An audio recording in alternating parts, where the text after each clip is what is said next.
everyone, Nick here, and welcome to my review of Doctor Who Season 14, Story 4, The Face of Evil. So, as I mentioned in my previous review, this is no longer my least favourite story from Season 14, which I had previously mentioned in Mask of Mandragora that it had been. But it's not now. I still got my problems with it, though.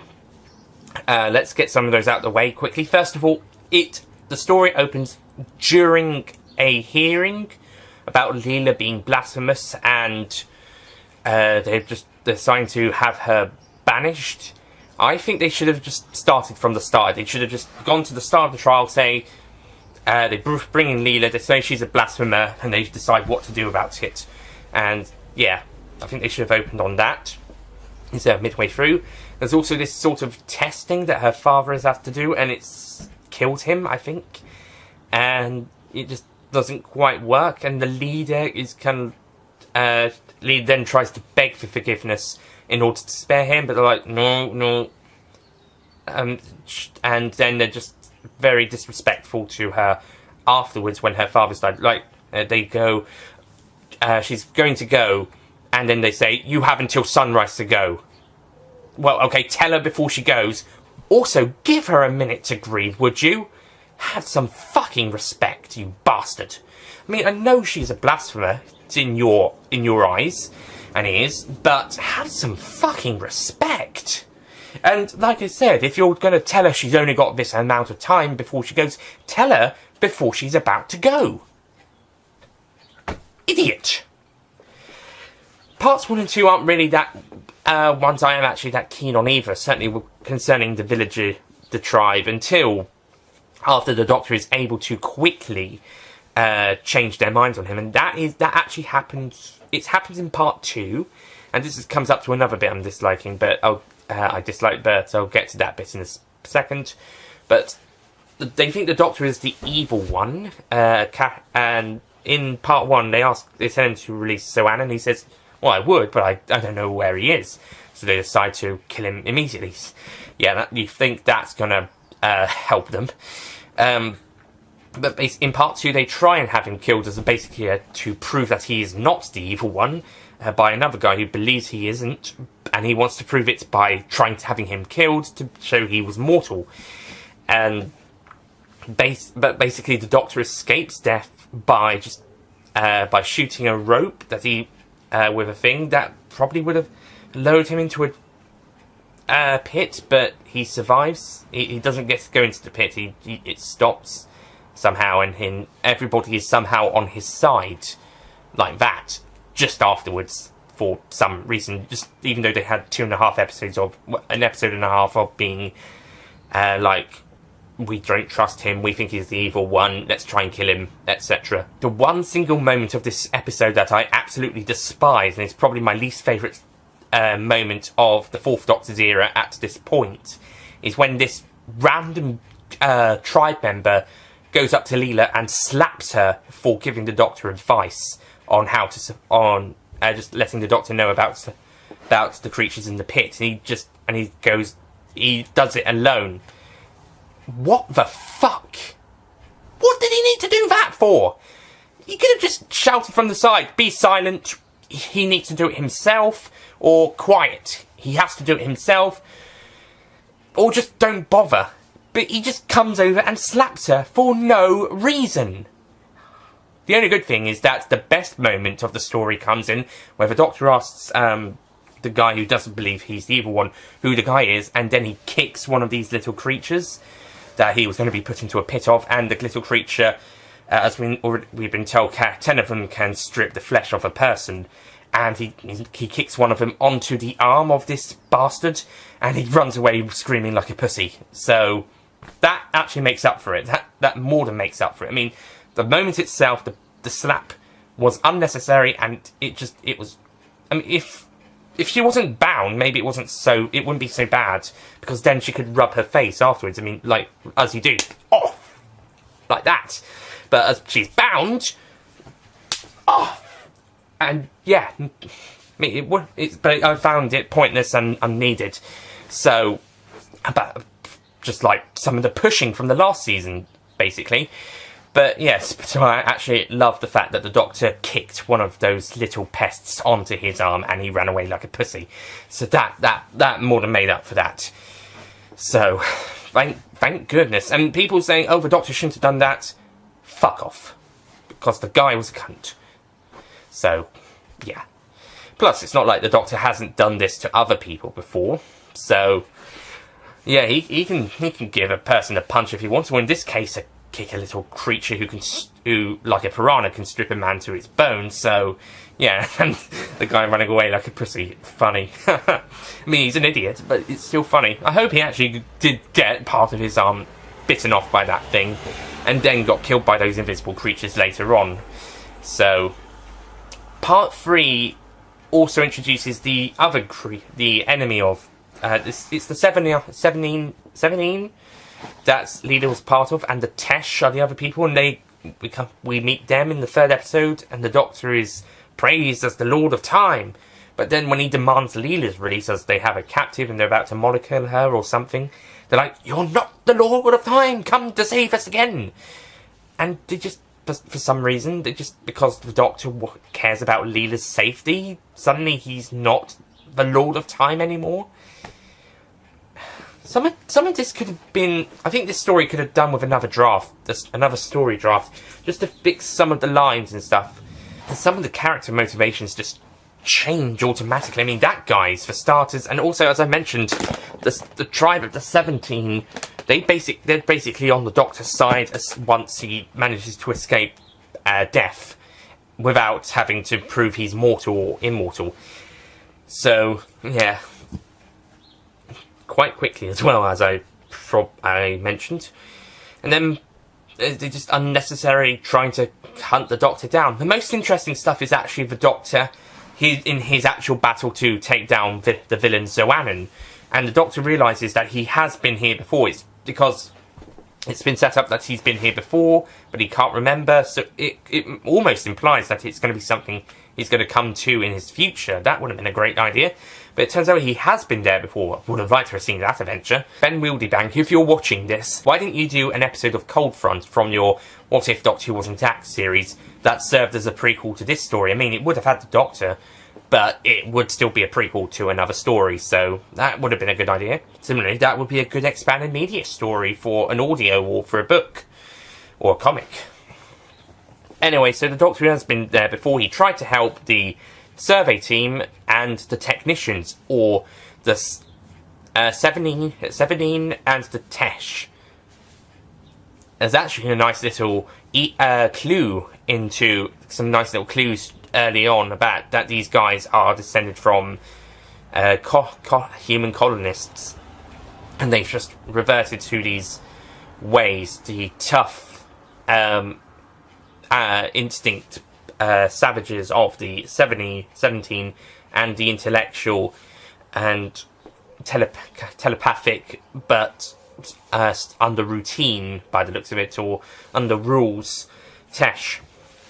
And they all have Zoannon, a computer, as a god, and Zoannon has gone a bit mental after the Doctor's tried to fix him basically the last time he was here. So now the Doctor has to pretty much set what he did wrong and make it right. It's basically like Bad Wolf Departing the Ways, where the Doctor turns up and he finds that last time he was here he actually made things worse rather than better, as seen in the Long Game. So it's basically like that, except we haven't seen the Long Game story at this point. But it does have some similarities to Bad Wolf and Departing the Ways, which is that story is one of my favourites of all time as well, along with Five Doctors, which I mentioned in the last stories review. So yeah, it's like that, and I think the most interesting stuff is the Doctor trying to stop Zoannon, and unlike previous stories, with the exception of the last one, stories sometimes rush their endings a little bit. You've got so much in the classic stories. Quite a few times you'll have lots and lots of build-up, even in the long stories, and then they're quickly resolved within the last 5 to 10 minutes. it actually happens a bit more just after the halfway point of the last episode here, and then the last 5 to 10 minutes are spent just wrapping it up, and it's actually done pretty nicely. Zwanen is put right, and he's actually a really nice guy. He's basically, a Vision was just entity and no body. That's Vision from the Avengers, and he's actually a really nice guy. He's got some really nice stuff. Once he's been, he stopped being a bit mad, and the Sabatine and the Tesh come to a truce and try and find the leader, and Leela sneaks off to be with the Doctor and enters the TARDIS uninvited, basically. We're going to have some fun with her in the future. And yes, her outfit would be very attractive to the dads of the family. However, her personality is a little bit different to what we've seen in the companions of previous Doctors. She's something a little bit different. Like Liz Shaw, she's not the conventional companion. I would also argue, on a smaller note, Sarah Jane is a little less conventional in some places, but it can be very conventional in other places. But the dynamic just made her work so well. So, especially in the Fourth Doctor, as I talked about so much in the Mask Mandrake and Hand of Fear reviews. So. But certainly Leela is a very different type of character, and we will have characters like this again. We're going to have Ace at the end of the classic era of the series, and she's going to be an entirely new type of character to what came before, and be pretty much a template for what comes after, I suppose. So, yeah. And you know what, Leela is a really great character in this one. She both as a supporting character to start with, and then as the new companion. She's really great, and the dynamic between her and the Fourth Doctor is already off to a good start, so I'm happy. I also want to quickly mention that, I forgot to mention this in my review of The Deadly Assassin, the ending of that one didn't, well, I mentioned there was a great fight, but the ending actually wasn't rushed for that one as well, so that's another good point to Deadly Assassin. The ending was not rushed, it was not hurried. They actually did they had a great ending for that one, so that worked really well, and the last few minutes as well for the resolvement, and afterwards that was handled really well. And Face of Evil, I think it has a bit too much resolvement time, but it's handled well, so I'm not going to complain about that. And yeah, and there is some dodgy blue screen effects during part 2, part 3, and it does get very obviously set-based. I mean, the forest scenes actually look a bit less like a set in this story. So it actually looks a bit more convincing as a forest, as opposed to the village, and even more so the Tesh place, where it does look very much like a set. But they look good, so not complaining there. But the blue screen effects, they did look pretty obvious, but it's 1976, so... No, it's 1977, well... Filmed in 76, but released in 77. Yeah. What can you do? It's almost pointless to complain about production values by this point, apart from when we get to Underworld, because reasons for that story.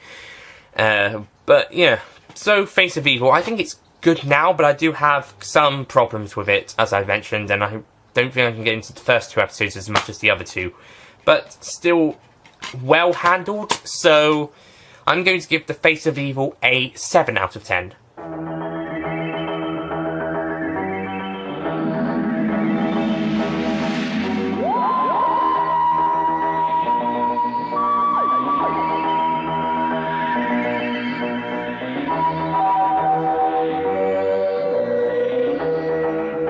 I was thinking of 8, but those bits earlier on that annoyed me quite a bit. So, and it was those bits mostly that kind of made me distaste the story beforehand. So, yeah, so I can't really ignore those bits that much. I mean, other people might not have so much of a problem with them. Maybe they have something more issues with the later 2 episodes, or stuff in those later 2 episodes. But for me, I have a few issues with those first 2 ones, and yeah, just not that amazing. But the story is pretty good. And as I've already mentioned, I would now put this story above Mask of Mandragora, which has the same score, but I think this one is a bit more of a solid story, even though I think the script could have had another draft, a polish or something. But I think the execution has been more polished. I think there is something there that I can put my finger on and say, yes, this is good. Yes, there are some bad bits as well, but on the whole, mostly good. Whilst Mask of Mandragora, I can say, yes, it's good, but there's something that's stopping me from saying it's amazing or brilliant. Whilst Face of Evil, I know what's stopping it, but what is good does help it just be a little bit better than what I than what I used to believe it was, or just basically good, or at worst okay, going on good. But yeah, Face of Evil, I like it a bit more now, so that's good. Yay! So, that's it from my review of The Face of Evil. Next time, we'll be looking at another story by the writer, Chris Boucher, as he writes The Robots of Death. And this is a story I've always liked. So, yeah, I think he improves for the next story. And also, I'll just say this, I'm going to be watching that story tonight at time of recording. However, I'm also the next day, I'm going to be going away to Sheringham for a night and spend part of Wednesday and Thursday, so I'm going to be there overnight for a trip. So I will be, I might get the chance to review it just before I go, but maybe not. I expect I'll edit it after I get back as well. And my viewing of the Talons Wang Chang could be reduced to that Thursday or the Friday. At the time of recording, it's Tuesday the 28th of May 2019. So the viewing of the Talons could be the Thursday or the Friday, and then that review and the season 14 ranking after that. Oh, that's going to be quite a bit of filming and editing to go. And that's what that's partially why these reviews have been released a little bit later than planned. And so, well, for starters, I wanted to do, I wanted to make sure I didn't fall behind and didn't have to force my way to catch up or have too many gaps, but this is just a warning in case there is a gap between Robots and Talons, or between this review and Robots reviews. Just saying that, but I try to have them released back to back, daily, basically, and therefore there's some gaps. I mean, I've been criticised for having them quickly released, as opposed rushed. The comments have been, the words have been, but I just try and do them quickly. But there has been a bit of a significant gap between Seeds of Doom and Season 13's ranking, and the first Season 13 ranking and the Mask of Mandragora reviews, so hopefully that's enough time of a break between the reviews, guys. And yeah, and just again, if there's there may be a day break between this one and Robots of Death, or Robots of Death and Talons, a few days. So yeah, that's just a little bit of a warning, just in case that happens, and also why these reviews haven't come out. Are coming out nearly a week after the last lot ended. That's why. So instead of just a few days later.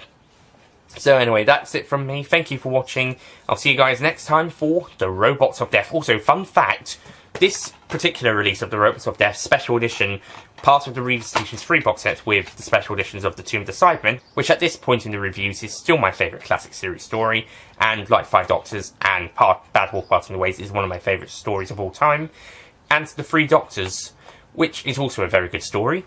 And they had the the following DVD release, which they had the trailer for on their releases on the Revisitations 3 DVDs, was this story. And this one follows this story in story chronological order, but in terms of DVD releases, this one follows the Revisitations 3 DVDs, one of which this is one of.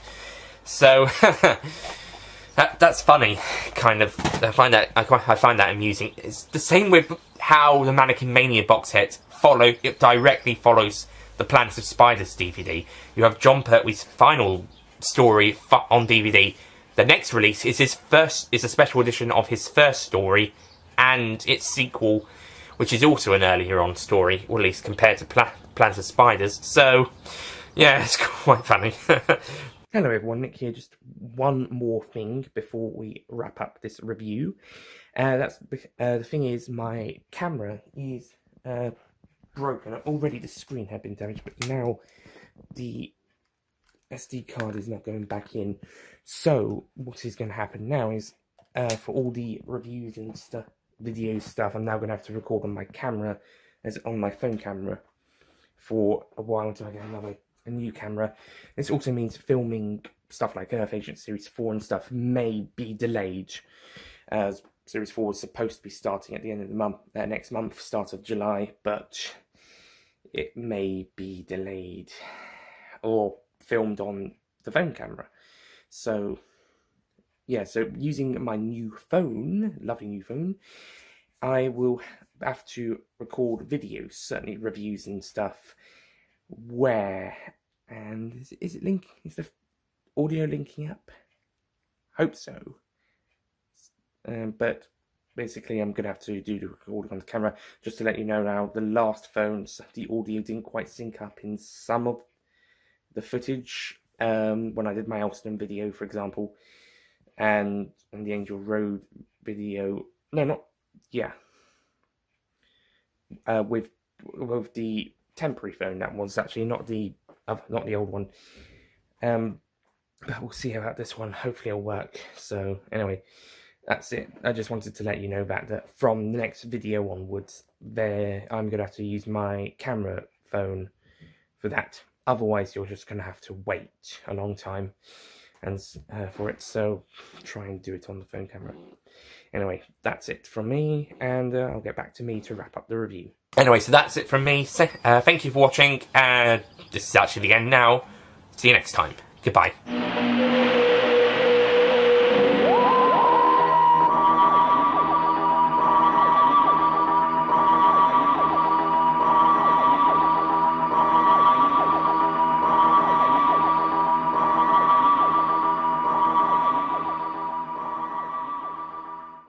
Don't forget to click below to subscribe to the official Nicholas Payne Retro YouTube channel. Hear me? Also, give her some fucking Also, beef!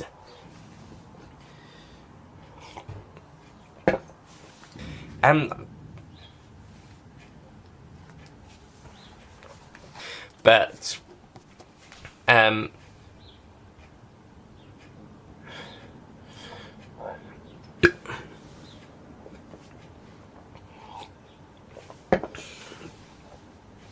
Benny, why didn't you do a Cold Front episode of your whatever, But I suppose the story does work similarly. Why doesn't anybody adapt that for? It's basically Bad Wolf and Departing the Ways, except we haven't seen the long game version. Except we haven't seen the story. It's basically as 5 Doctors, as I mentioned in the last story. And basically a vision, but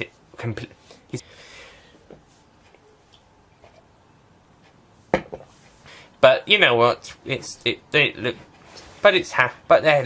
look very well, which is still one of my favourite stories.